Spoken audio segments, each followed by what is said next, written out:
19h45 à la télévision Labari. Messieurs, dames, bonsoir et bienvenue à cette nouvelle session d'information du samedi 2 mars 2019. Une déclaration a été rendue publique ce matin par les acteurs de la société civile à Alternative Espace Citoyen. Objectif de cette déclaration, annoncer la reprise des journées d'action citoyenne. C'est ce qui nous rapporte Abdrazak Léo et Aboubakar Souley. C'est d'un ton sérieux que ces acteurs de la société civile, réunis au sein du cadre de concertation et d'action citoyenne, ont tenu cette déclaration. Depuis le 6 octobre 2018, les organisations membres du cadre de concertation et d'action citoyenne ont marqué une pause dans l'organisation des journées nationales d'action citoyenne. Mais elles sont restées mobilisées et actives sur divers fronts, disent-elles, de Tillabéri à Difa, d'Agadez à Zender, continuant à dénoncer les dérives du régime en place. Au cours de ces 5 mois de pause, les Nigériens et les Nigériennes ont certainement pu mesurer combien il est nécessaire de poursuivre les journées d'action citoyenne partout dans le pays. Car au cours de ces 5 mois, le régime en place n'a laissé aucun répit à personne, poursuivant inlassablement sa politique répressive et de pillage des ressources du pays. En novembre 2018, l'Assemblée nationale a adopté, les yeux fermés et sans aucun changement, le projet de loi des finances 2019 soumis par le gouvernement. Pour la première fois, aucune organisation de la société civile, pas même la Chambre de commerce qui est habituée, n'a été entendue par la Commission des finances sur le projet de loi des finances 2019, et ce, malgré les demandes et sollicitations introduites par divers acteurs auprès du président de la dite commission, le sieur Adamou Namata, qui n'a même pas jugé utile de requérir l'avis de ses collègues parlementaires. Ces acteurs de la société civile ont pris une résolution, celle de relancer à partir du vendredi 15 mars 2019 les journées d'action citoyenne pour dénoncer vigoureusement l'arbitraire, l'impunité, l'injustice, la corruption, la concussion et le népotisme qui ont pris une ampleur jamais égalée dans le pays et sont même en passe d'être érigés en normes dans la gestion des affaires publiques à tous les niveaux. Les atteintes aux droits économiques, sociaux et sociaux des citoyens à travers notamment des mesures de déplacement forcé des populations, l'interdiction et la criminalisation d'activités économiques légales, la confiscation et la destruction sans indemnisation des biens privés, la destruction sans indemnisation des installations commerciales dans les centres urbains, les obstacles et restrictions à la libre circulation des personnes, l'expropriation sans indemnisation préalable, etc. La dégradation des conditions de vie des populations nigériennes, tant dans les villes que dans les campagnes, à raison de l'extrême vulnérabilité des systèmes de production au choc climatique, de la persistance du chômage de masse, notamment des jeunes, chez les femmes également, de la cherté des denrées de base, la déliquescence et de la marchandisation des services essentiels. La déliquescence progressive des systèmes d'éducation et de santé, la faible qualité et la marchandisation des prestations et l'aggravation des difficultés d'accès pour les plus pauvres qui résultent du faible niveau de financement public. La dégradation de la situation sécuritaire dans le pays qui entraîne une véritable catastrophe humanitaire, d'énormes pertes en vies humaines dans les rangs des forces de défense et de sécurité, des violations graves des droits humains, une augmentation sans précédent des dépenses militaires et de sécurité, ainsi qu'une présence militaire étrangère accrue portant atteinte à la souveraineté de notre pays. Par conséquent, le cadre lance un appel à la mobilisation générale partout dans le pays pour une mémorable journée d'action citoyenne le vendredi 15 mars prochain pour exiger la libération immédiate de leurs camarades encore détenus et dire non aux mesures antisociales contenues dans les lois de finances 2018 et 2019. Entamé il y a de cela 5 mois, la mise en place des différentes structures du Modern Fall Lumana Africa au titre du 5e arrondissement de la capitale a pris fin hier après-midi à Karagué avec l'élection des membres du bureau de la coordination communale. Une coordination qui est désormais dirigée par Idrissa Amadou et une équipe dynamique. Suivez le résumé de cette cérémonie avec Adam Soumana et Sadou Doumi. C'est par la démission de l'ancien président de la coordination Garbehima et la vérification des mandats que débute cette grande rencontre politique qui s'est vue à la conférence communale du 5e arrondissement de Niamey pour le compte du parti de Hama Amadou. Une assise qui s'est déroulée dans la parfaite symbiose en présence d'une foule immense de militantes et militants qui ont d'entrée de jeu adressé des motions aux leaders du parti. Motion de soutien. La conférence communale du 5e arrondissement de Niamey, réunie ce jour vendredi 1er mars 2019 à Karagué, réaffirme son soutien total à la candidature de son Excellence Hama Amadou aux prochaines échéances électorales de 2021. Donne mandat au nouveau bureau entrant d'entreprendre toute initiative tendant à ramener la quiétude et la sérénité au sein de la grande famille politique du Modern Fall Lumana Africa. Remercie le président sortant, l'honorable Garbehima et toute l'équipe et au-delà les militants et sympathisants du parti pour leur sens de devoir. S'en est suivi la désignation par consensus des différents membres du bureau de la coordination avec à sa tête le sieur Idrissa Amadou, un des grands militants et fidèles à Hama Amadou qui ne cache d'ailleurs pas sa joie. Ce qui m'étreint surtout, c'est une émotion profonde. Cette émotion, j'aurais pu essayer de la qualifier. J'aurais pu l'exprimer dans un mot. J'aurais pu vous dire merci. Mais ce merci n'aura pas été à la hauteur de ce que j'éprouve à cet instant. Il y a des sentiments qui sont si forts qu'il n'y a pas de mots assez grands pour les dire. Cette émotion qui me submerge au moment où je vous parle, je vous demande de la recevoir simplement comme un témoignage de ma reconnaissance, de ma sincérité, de mon engagement. Occasion également pour le tout nouveau président de la coordination d'appeler les militantes et militants à plus de cohésion pour relever les défis qui sont les leurs et faire rayonner davantage le parti au cheval blanc et libre. Je veux être le coordinateur qui incarnera l'audace, l'intelligence et la créativité. La tâche est immense, mais elle en vaut la peine. Je demande surtout à ma famille de m'aider. Je sais qu'elle a eu à souffrir. Je veux qu'elle comprenne que ce n'est pas de moi qu'il s'agit, mais du Modern Fall Lumana Africa. Je demande aussi à mes amis qui m'ont accompagné jusqu'ici de me laisser aller vers les autres, vers celui qui n'a jamais été mon ami, qui n'a jamais appartenu à notre camp, qui parfois nous a combattus. Parce que lorsqu'il s'agit du Modern Fall Lumana Africa, il n'y a plus de camp. Je demande à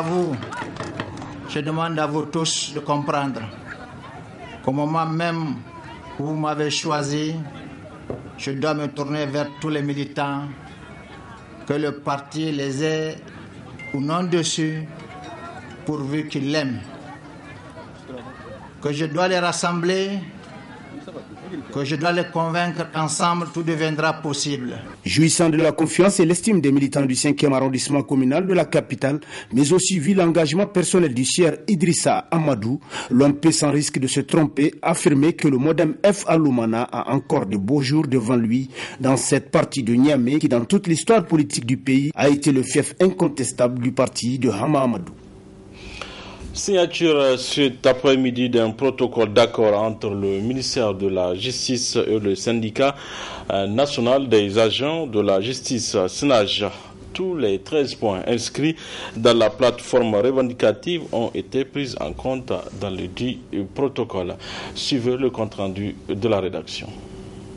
Point de préavis de grève pour le syndicat national des agents de la justice SNAJ. Les 13 points inscrits dans leur plateforme revendicative ont, à travers le comité paritaire de négociation mis en place à cet effet et sous la médiation du bâtonnier de l'ordre des avocats et son dauphin, trouvé des propositions constituant ce présent protocole d'accord signé par les deux parties. Occasion pour le représentant du ministère de la Justice de remercier tous les acteurs ayant contribué à l'aboutissement de ce protocole d'accord. Après plusieurs séances de négociation, nous voici aujourd'hui au terme de ces pourparlers. Cela a abouti, comme vous le savez, si heureusement, à un protocole d'accord. Au niveau du ministère de la Justice, nous ferons tout, évidemment, pour respecter toutes les dispositions de ce protocole. Je voudrais donc, au nom du ministre de la Justice, garde des Sceaux, remercier d'abord le barreau, représenté par le bâtonnier et le dauphin, pour s'être automatiquement autosaisi de cette question pour engager des négociations entre les deux parties, en l'occurrence le ministère de la Justice et le SNAJ. Après la signature de ce protocole, le SNAJ s'engage à suivre de près l'entière exécution du protocole. Je pourrais dire que le protocole d'accord, c'est une très bonne chose, parce que ça permet de lier les parties. Mais je pense que l'idéal serait pour nous de construire cette maison commune-là en respectant nos engagements. C'est ça l'idéal pour moi. Il ne suffit pas aujourd'hui qu'on passe dormir sous nos lauriers, il faut qu'on fasse ce suivi de ce protocole d'accord, qu'on a eu vaillamment. Et mes félicitations vont aussi aux bâtonniers et aux dauphins qui nous ont accompagnés dans cette médiation pour qu'on puisse aboutir à ce résultat. Je remercie aussi, d'autre part, l'administration de la justice qui a bien voulu mettre du sien quand même pour l'aboutissement de ce dénouement heureux de cette question. Et nous aimerions que maintenant que nous conjuguons nos efforts pour pouvoir aller aussi très loin. C'est ainsi qu'un comité de suivi de l'exécution du présent protocole d'accord a été mis en place. Le BEN SNAJ a donc décidé de suspendre son mot d'ordre de grève de 5 jours prévu du 4 au 8 mars prochain et invite par conséquent tous ses militants à reprendre le chemin du travail dès ce lundi 4 mars. Après les hommes des médias, c'est au tour des oulémas, ONG et associations de prendre part à la journée d'information sur la méningite. L'initiative est celle du programme élargi de vaccination PEV, nous rapporte Christine Mariama Bormou et Khalidou Brema. Après les acteurs des médias, c'est au tour des ONG et associations et des oulémas d'assister à la présente journée d'information sur la campagne nationale de vaccination contre la méningite à méningocoque A avec comme cible les enfants de 1 à 7 ans. Par cette journée, le programme élargi de vaccination entend impliquer les oulémas et les acteurs des ONG et associations dans la sensibilisation sur le bien fondé de cette campagne de vaccination dite de rattrapage. Comme vous le savez, la vaccination est l'un des moyens les plus sûrs pour prévenir les maladies. Elle constitue un droit universel pour chaque enfant. Un enfant qui a jour dans ces vaccinations est protégé contre plusieurs maladies meurtrières et handicapantes. Le ministère de la Santé publique, en collaboration avec ses partenaires, organise une campagne de rattrapage des enfants nés après les campagnes de septembre et novembre 2011 et n'ayant pas été vaccinés avec le MEN-Afrivac. La lutte contre la maladie évitable par la vaccination a toujours été une préoccupation majeure des plus hautes autorités de notre pays, au premier dans lesquelles son Excellence El Hadj Mahamadou Issoufou, président de la République, chef de l'État, qui, depuis son accession au pouvoir, n'a ménagé aucun effort pour assurer le bien-être de nos populations, particulièrement les enfants. Distingués oulémas et représentants des ONG et associations, vous nous avez soutenus dans les sensibilisations et la mobilisation sociale des populations pendant les campagnes antérieures. Nous sommes persuadés que nous pouvons compter sur votre engagement pour la bonne réussite de cette campagne. Au vu de l'importance de la campagne de vaccination contre la méningite au Niger, les représentants des ONG et associations sont engagés à faire réussir cette opération, ce qui explique leur présence massive à cette journée d'information.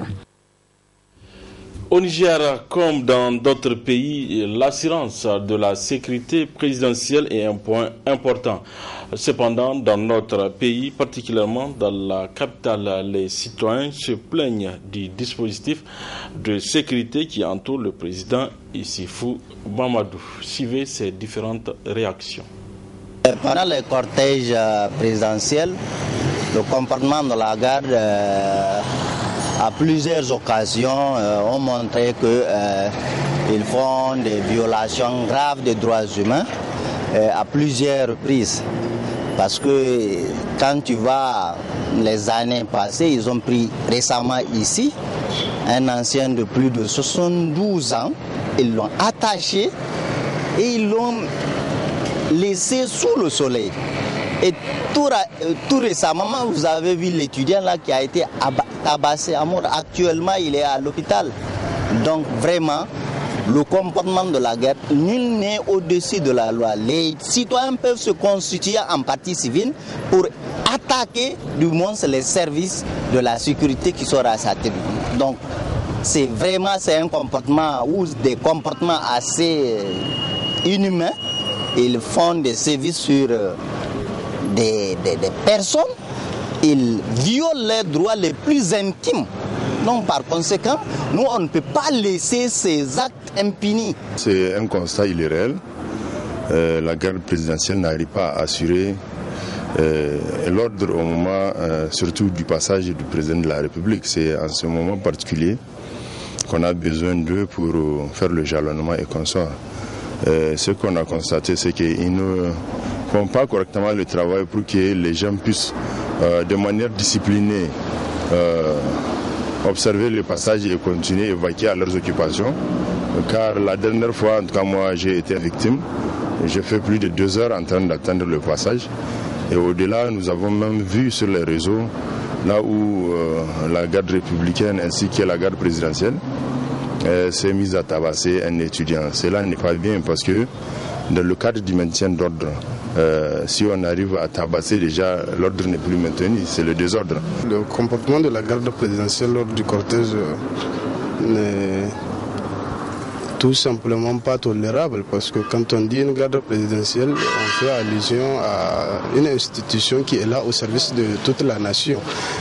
Et je pense qu'il est important de sécuriser le président de la République, surtout lorsqu'il est en déplacement, mais il faudrait aussi que l'on puisse penser de temps à autre aux conditions de vie des citoyens.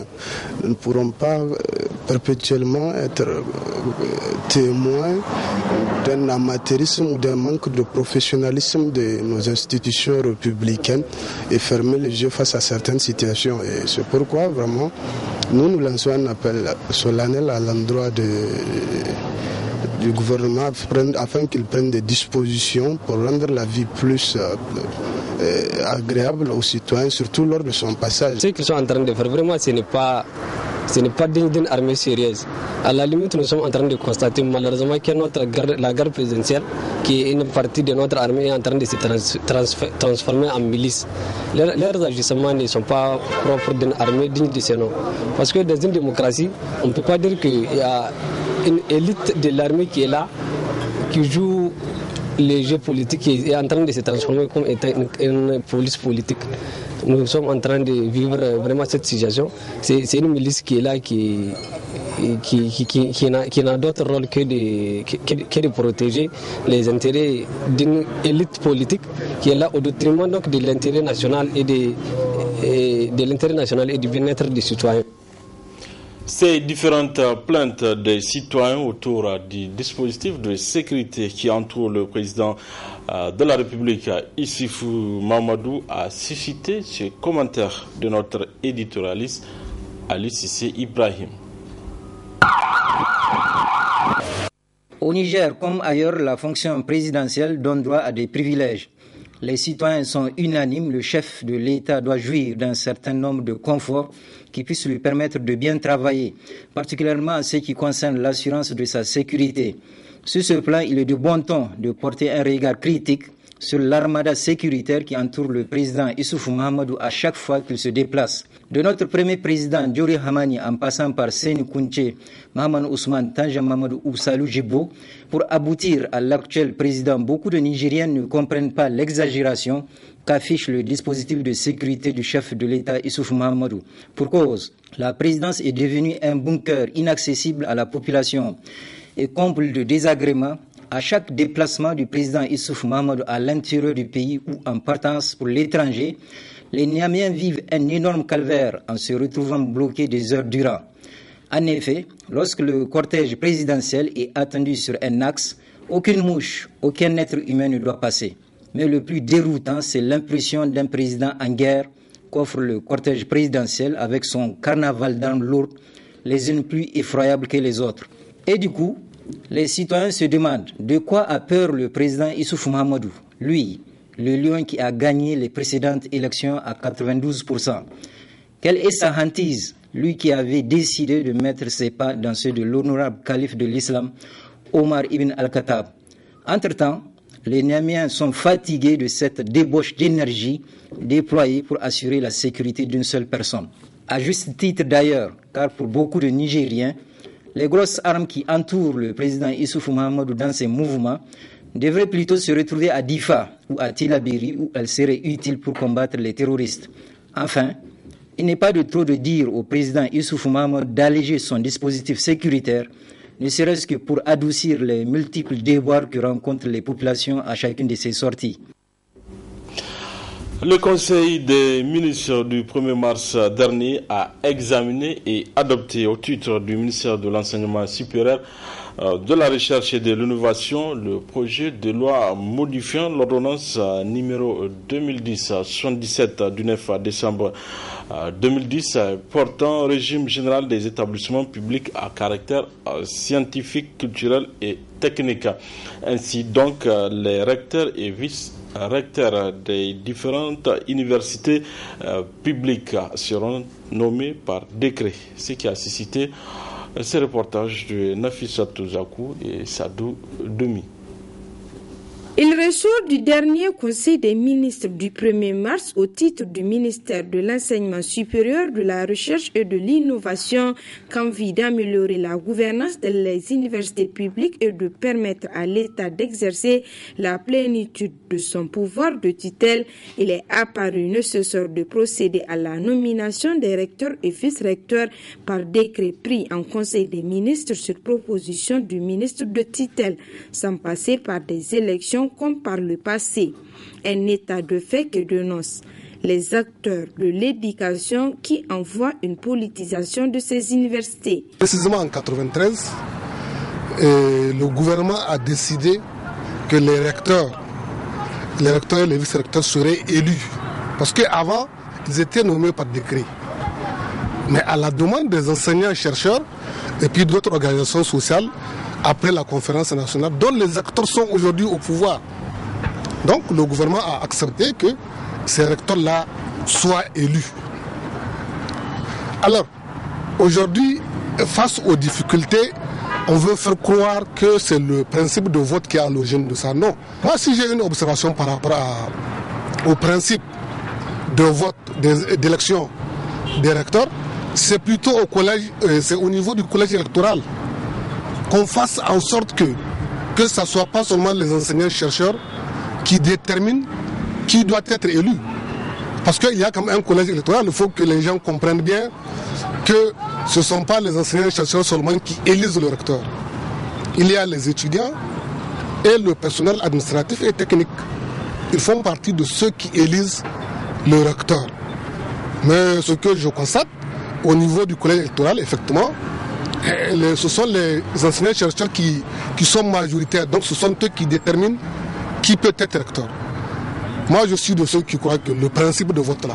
À en croire toujours Chebou Dambaji, cette nomination par décret des recteurs et vice-recteurs ne résout pas les problèmes auxquels font face les universités publiques. Le gouvernement pense que avec la nomination des recteurs, il aura l'autorité sur les universités. Non, ce n'est pas évident. Ce n'est pas évident. Déjà que les anciens textes lui donnaient cette possibilité. C'est comme les établissements qui sont sous la tutelle des ministères. Et ce ministre-là a un droit de regard sur le fonctionnement des universités. Donc le principe de nommer par décret ne résout pas en soi le problème. Il faut veiller quotidiennement à ce que les universités fonctionnent normalement. Ceux qui doivent faire les cours fassent leurs cours. Si on doit faire les évaluations, il faut les faire en son temps. Mais il faut créer aussi les universités, là, comme le nom s'entend, c'est comme un espace de liberté. Pour le bon fonctionnement des universités publiques, les enseignants, chercheurs et les autorités doivent se réunir autour d'une même table pour sauver ces universités publiques déjà agonisantes. Voilà, messieurs, dames, c'est tout pour ce 19h45 de la télévision Labari. Merci à vous de l'avoir suivi. Au revoir.